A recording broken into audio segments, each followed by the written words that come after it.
Hello, everyone, and welcome to the fourth episode of Presenting Our Presence, a vodcast that features the ways in which Indigenous people enliven the University of Alberta community. Our guest today is Kateryna Barnes. My name is Florence Glanfield, and I'm one of the co-hosts of Presenting Our Presence, and it's an honor for us to have you as our fourth guest. So Kateryna, please introduce yourself, and I look forward to the conversation. Shago, hi, I'm Kateryna Barnes, as Florence mentioned. I work in the Faculty of Education doing communications, web development. I'm also a graduate student in the Faculty of Arts in doing my master's in digital humanities. I'm studying environmental racism in video games in particular. I also used to work with Florence when she was in the Faculty of Ed, so I feel honored to be part of this project. Thank you so much, Florence. I'm super stoked to be here. And I know that you often introduce yourself in relation to the nation that you're connected with. Yeah. And I wondered if you would mind sharing that with our audience, because I don't think I heard it, and if you did, I missed it. I might have forgot because I'm like, oh, Florence knows me. So my grandmother is Haudenosaunee. My dad's family's from Akwesasne. My mother's family are Ukrainian immigrants or refugees, depending on which part of the family you're looking at.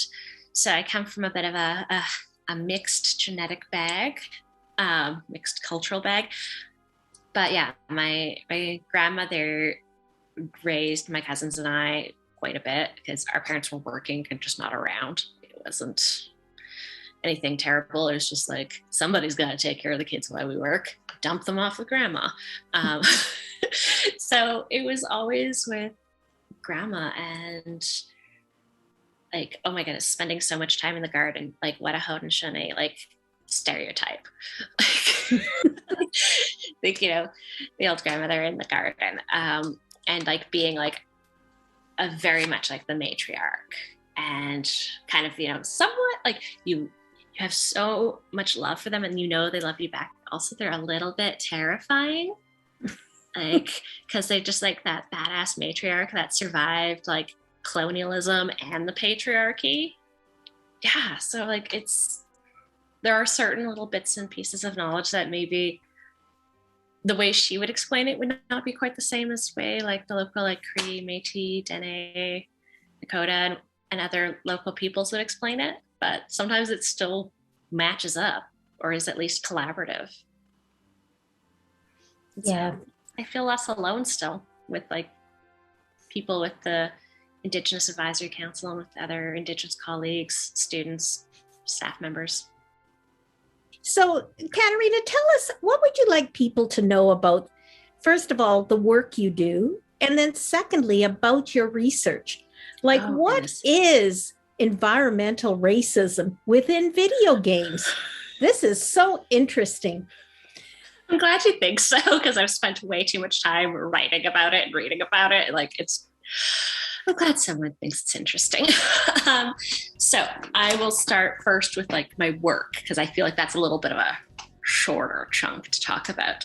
So doing communications and web development means I do a lot of things on my day-to-day job, which is great because it's never just like meaningless rote work. It's quite varied and lacking in repetition. So it's kind of fun. Sometimes it's revamping a website or making new websites for different faculty members or for different projects. Sometimes it's graphic design, sometimes it's story writing, sometimes it's editing for a department chair when they're writing like an official message. It's sometimes social media, sometimes it's doing a newsletter. So I'm never bored in my job, which is great. I get a lot of opportunity to work with a bunch of different people. And Florence, as you know, the Faculty of Ed has an incredible contingent of Indigenous scholars that I get to work with too. So sometimes I get to add some of that of my background into the work I do. And their background into the work. So it's not just, typical modernist European style art or whatnot. So I really enjoyed doing that, and it's quite fulfilling, actually. So then my graduate studies research, environmental racism in video games. So what that means is, for example, I'm going to use the example that really started this off. In a game like SimCity, you're building a city to make the citizens happy. And if anything is not perfectly ideal, these little Sims lose their minds. They move away, their tax rate drops, and you have to try and make them happy. Now, where that becomes environmental racism is that's not necessarily how the real world works. It's representing what might be a typical reality in maybe like a more upper class, typically white neighborhood. Whereas, like, for example, the city of Flint has only recently started, I think like they started in 2019 and then they had to pause because of the pandemic.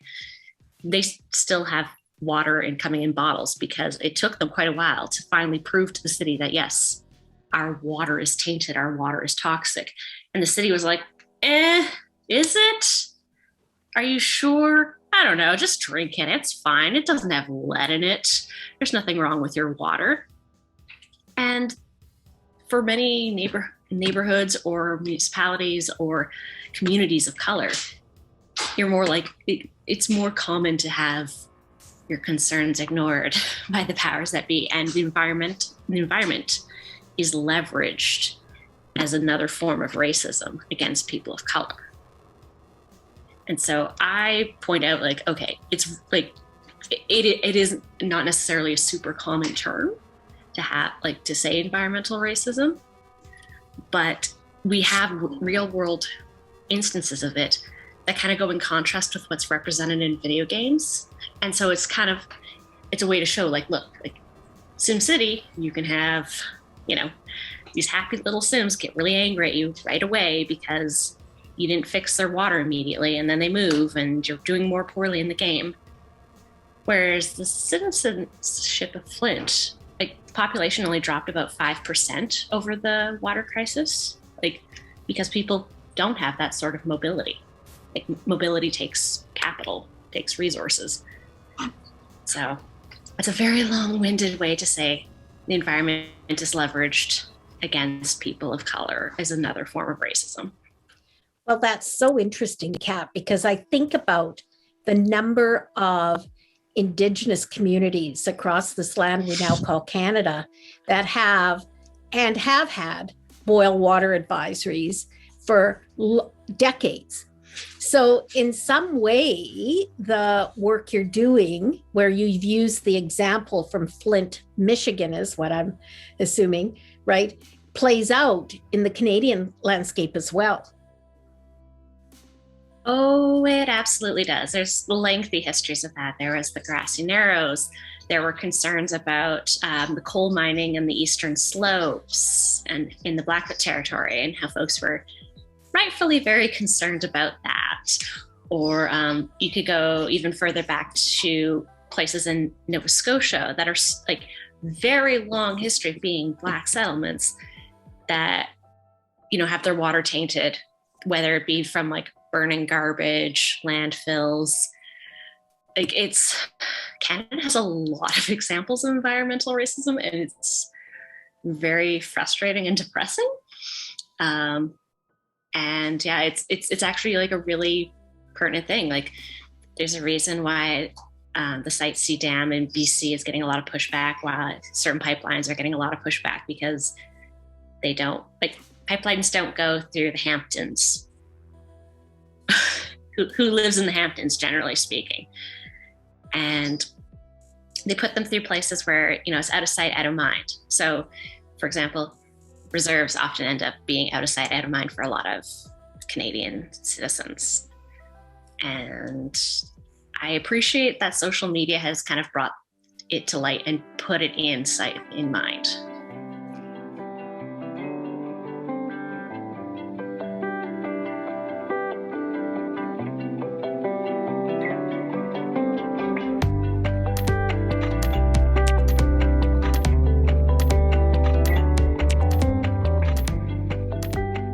Yeah, like this is really interesting.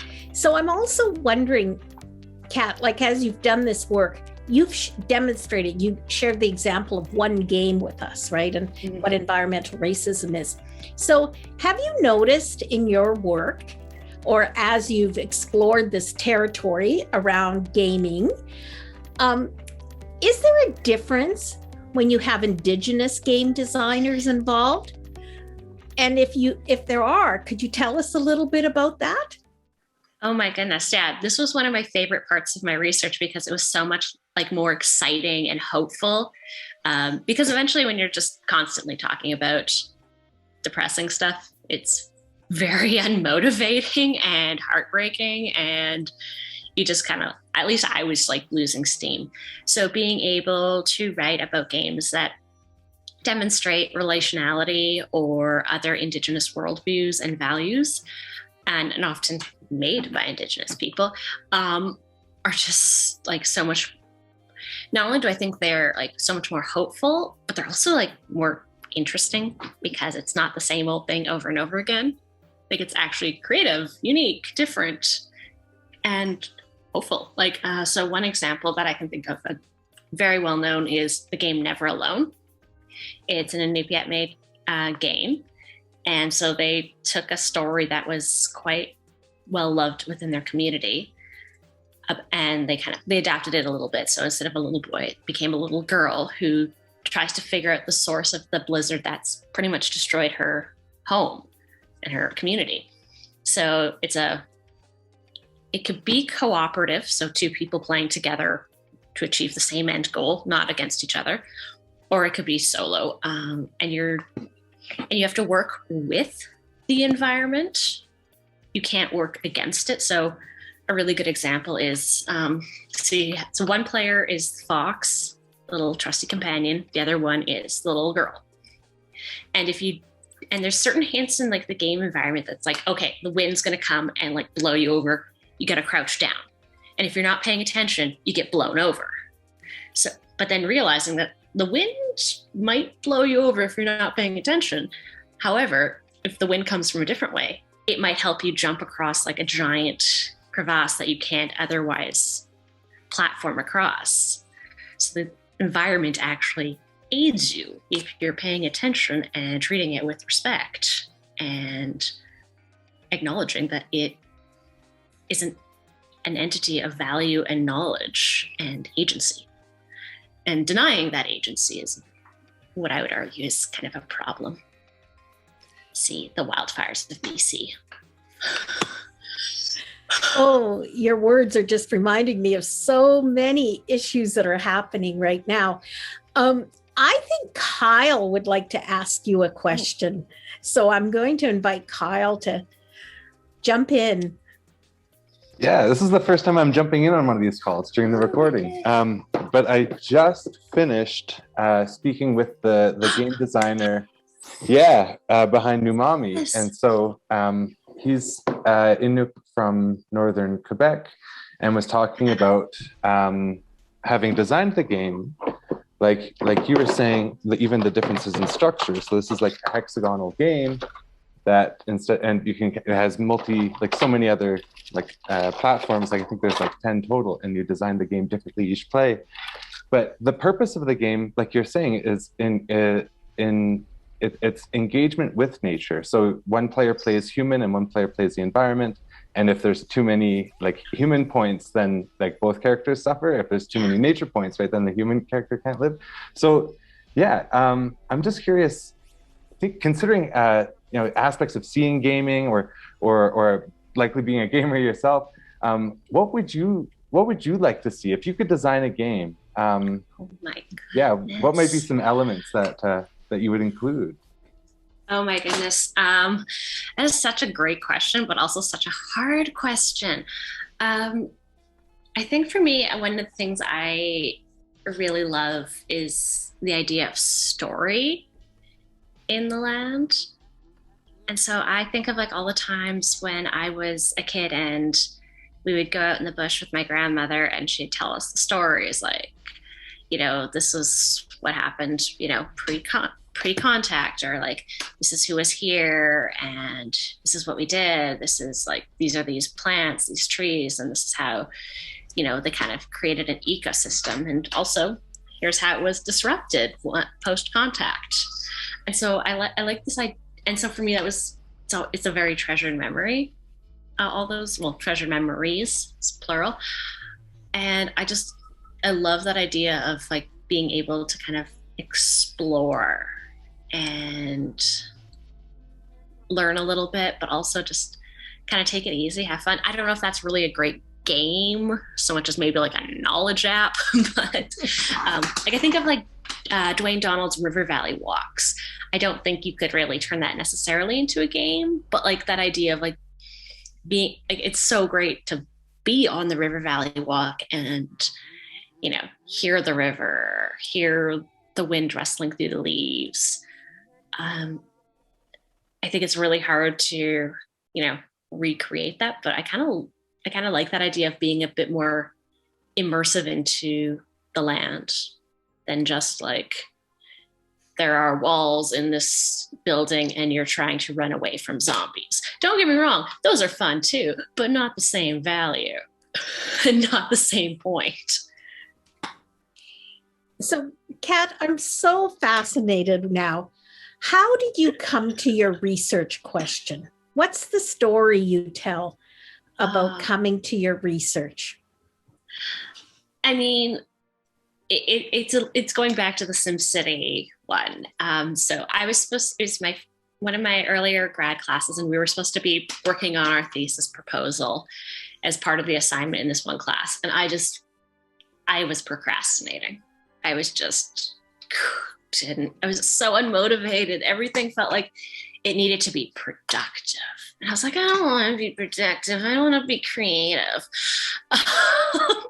And so I was just like totally slacking off playing SimCity.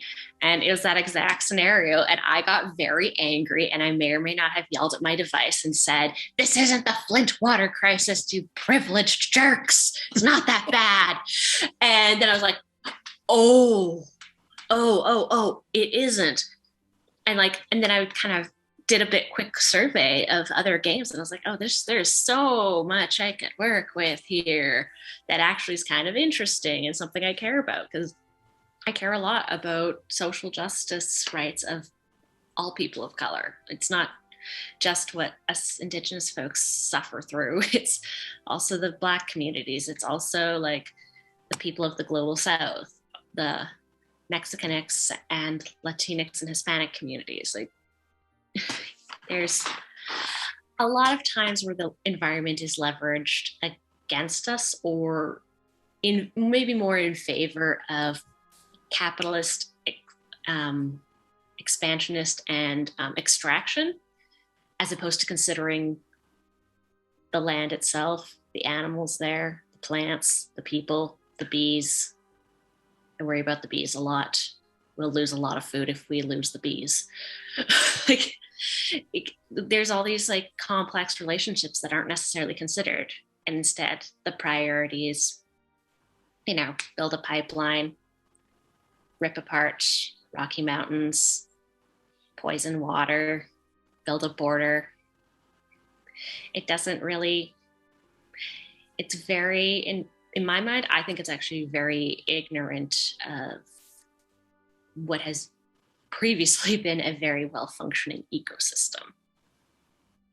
Yeah, thank you. That's I'm just thinking of all the images, and that I work in math education, and how we want to encourage people to be involved in science, technology, engineering, and mathematics, right? And as you're sharing what plays out in gaming and how it actually plays out in the real world as well. So it isn't just a gaming environment, right? And it is unsettling, to say the least. So I'm curious now about two things, just shifting back to a little bit about the work that you do. Early on, you volunteered to participate in the Indigenous Advisory Council. Mm-hmm. And could you tell us just a little bit about what was your interest in that? And how do you feel the work is unfolding with the Indigenous Advisory Council? Of course. So a few things. Part of it was I was curious to push myself outside of the bubbles and networks I had on campus. You know, I have my Faculty of Ed bubble. Before Faculty of Ed, I used to work in facilities and operations, so I had a little bit of that bubble. I'm a grad student in a department in arts, so I have that little bubble. And I was like, this could be a really cool opportunity, because every other time that I meet other Indigenous people on campus, they're amazing. They're so freaking cool. So I was like, oh, this is an opportunity. I could like give back, share a Haudenosaunee perspective, but also like learn from other people, meet new people. It is like, I love being on that committee, because invariably I'll be thinking something, but then somebody else will say it, and they'll word it better than I will. So instead of being like a committee where people are debating and arguing and have really strong opinions and end up not liking each other because it, you know, your opinion doesn't line up with mine and your perspective's wrong, and I'm like, it's not that at all. It's so much more collaborative, so much more respectful, and so much more like someone expressed their opinion. I'm listening to that. And then when it's my turn in the circle, I'll speak. But they've had their chance to speak, and I need to consider that if I want them to consider what I have to say. So it's, like, I mean, we may not always agree, but it's a much more harmonious process of collaboration. And I really appreciate that a lot. Like, yeah, thank you, Kat. And for people that don't know, the Indigenous Advisory Council began in January 2020, and it was, the terms of reference were to provide advice on the development of an Indigenous strategic plan for the University of Alberta. And the call the invitation went to Indigenous faculty and staff who are at the university. And so, Kateryna, thank you for that and all of your contributions thus far. And I love working with you too. So, and was so happy when you did volunteer, because that meant our relationship from the Faculty of Education could continue in a similar way. Kateryna, I'm curious, like, how did you even come to work at the University of Alberta? What is the story you tell about that?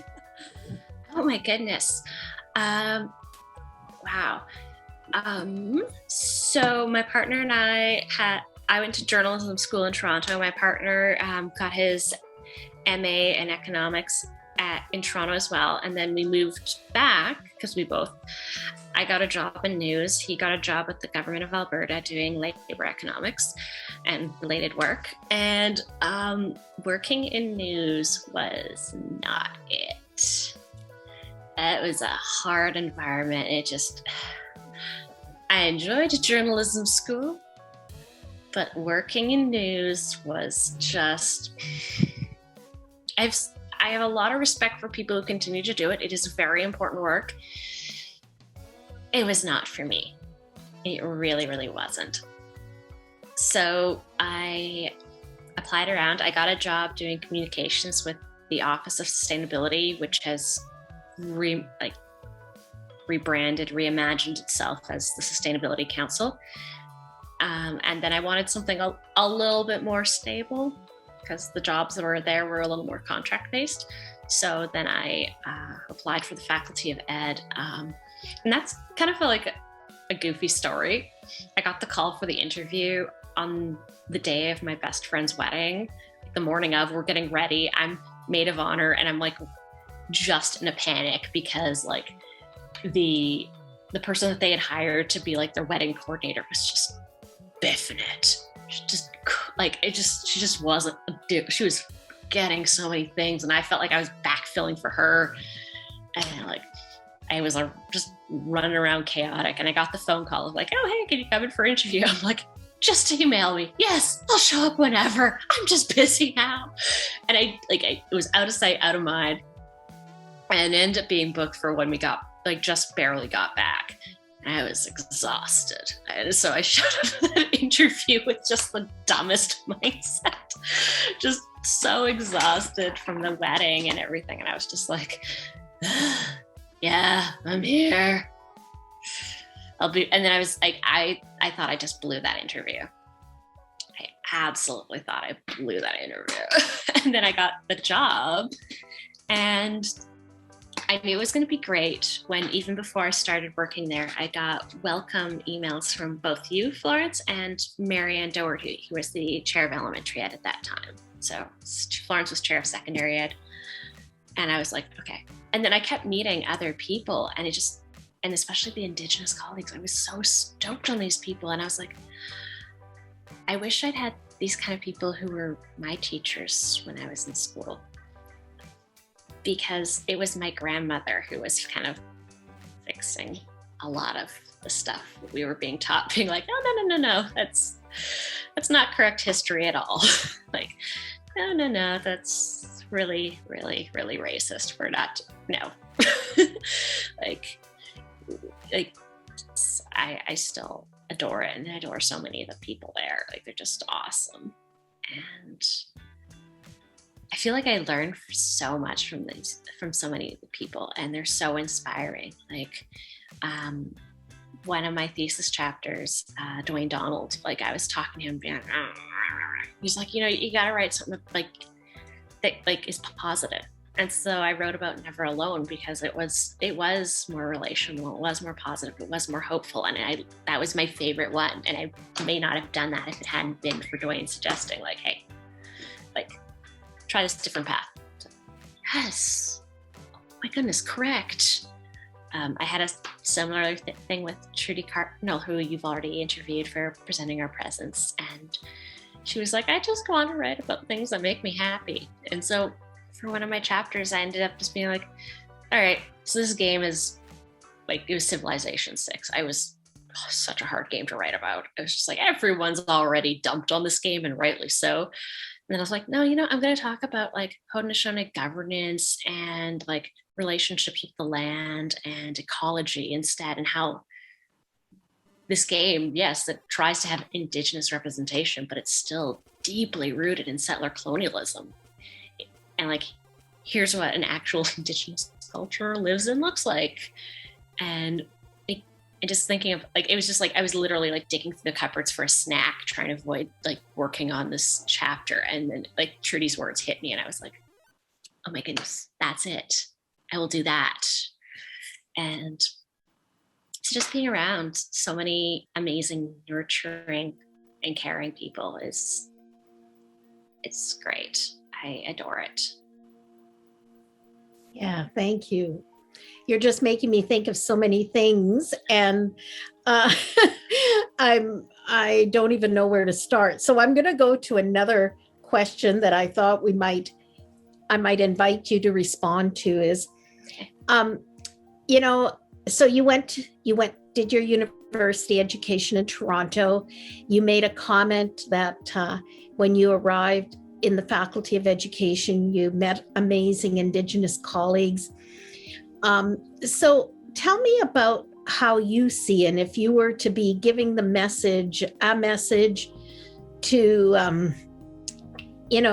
about the importance of Indigenous people being involved in universities. And do you have any comment about that? Do you have insight? What were your experiences? I assumed you had not met an Indigenous professor prior to coming to the Faculty of Education, but that's just an assumption. I did have one in my undergrad, but honestly, it makes you feel like you belong and that you're not an outsider or an anomaly. It is so important to have that presence and have it noted and seen and out there, because it can be like the university experience, whether you're a student, support staff, faculty, it can be pretty isolating. Like, yes, you're in a community, and yes, you work with people and you work with students, but like, you sometimes kind of feel like this lost fish in an unfamiliar pond. Like, someone's, I think of like the koi ponds on campus and how like, koi are not naturally in Edmonton. So these poor fish have been, imported from who knows where and dumped in this random pond. And then people are sticking their hands in your pond, trying to touch you and do weird things to you. And kind of sometimes being in the academy feels a little like that. Like that you're just kind of like on display in a bad way and not in like a nice communal, healthy way. Like a natural fish in its natural environment. I don't know why I went with fish, but I did. And so like to be able to have Indigenous professors talk about and present things and not be so colonial. Like in my undergrad, I had one prof in particular that was just, I should have known better. It was like because I've met some good cultural anthropologists, but this one in particular was not great and said some really horrible things about Indigenous people during the H1N1 crisis. And I just remember thinking like, I don't think I can stay in this class. I can't be here. I'm not welcome. And so I had to drop out of that class. I took a withdrawal on my transcript, and honestly, it was worth it. For my mental health, it was very worth it. Whereas when you don't feel like you're alone and you feel like you belong, and it belong in a good way and not like on a, kind of like koi fish in the humanities center pond, like you feel like you belong in that ecosystem and you feel like you aren't alone, and that, we might all be a little different, but we're all working together and collaboratively and in a healthy way, in a good way, and supporting one another. Like it becomes a more natural ecosystem.